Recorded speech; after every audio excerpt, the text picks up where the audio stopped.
Kyle Langford, driver trimmer on Comanche. Congratulations, that was quite a race. Yeah, thanks. We're absolutely thrilled to come away with the line honours victory. It was hard fought the whole way from the start to the to the very finish. We parked up 30 minutes from the finish, and info track were kind of breathing down our necks. So it was by no means easy, but very satisfying and rewarding to come away with the win. And what do you think was the key decision point down the course? The hard thing with these boats is we've got 500 footers that are raced really, really well, and they all perform, they all have their day in certain conditions. And so I think, just sticking to our guns, we know where our boat performs well, and, really pushing it really hard when we know it's, at its optimum, and then, trying to avoid the light spots. And, unfortunately we parked up a few times, but, as we saw everybody else did. And so I think just kind of pushing the whole way was, that was kind of the key, the key to the win, is just pushing all the time and making sure that every peel is efficient and keeping the boat on its feet all the time. And you were fairly wide of the rum line there. Was that just trying to get into the new breeze early? Yeah. The breeze was going to shift, and so we were happy to be in that position, and we were searching for the shift, and fortunately it came, and we managed to bring it back into the Tassie coast, and and cross the other guys. So that was kind of always part of Stan Honey's strategy, and he's a guru. He's the best in the world, hands down. And so it was, you just got to trust him, and as the sailors on board, we just sail the boat and kind of put it where he wants it. And you've been sailing on this boat quite a bit. Tell us a bit about what sort of changed since you last were on it. We've done a lot of sailing as a crew now. We, as a new team when the Coonies bought the boat July last year, and we did a lot of training before the Hobart last year.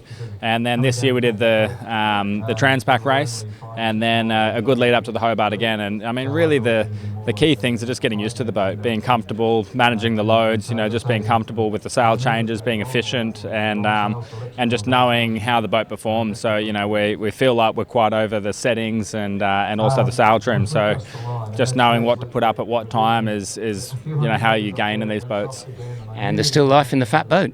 Yeah, absolutely. Who would have thought? And I think a few years ago this boat didn't go down range that well. And I think the new sails we've got on board, which is obviously motored to kind of protect this boat's Achilles heels, has really helped the boat out. So we're now we can match those guys in the light stuff. And tell us a bit about those sails. Are they deeper? Are they sort of more in spinnaker form? Or tell us a little bit about the ones that get you downwind faster. Yeah, well, we've got Mike Sanders on board from Doyle Sails, and so they're all Doyle cableless sails, and they're basically a flying spinnaker, and so they're a lot. The area is quite large, and they kind of project out the front of the boat, and so they're kind of more like a spinnaker, even though they are a furling sail.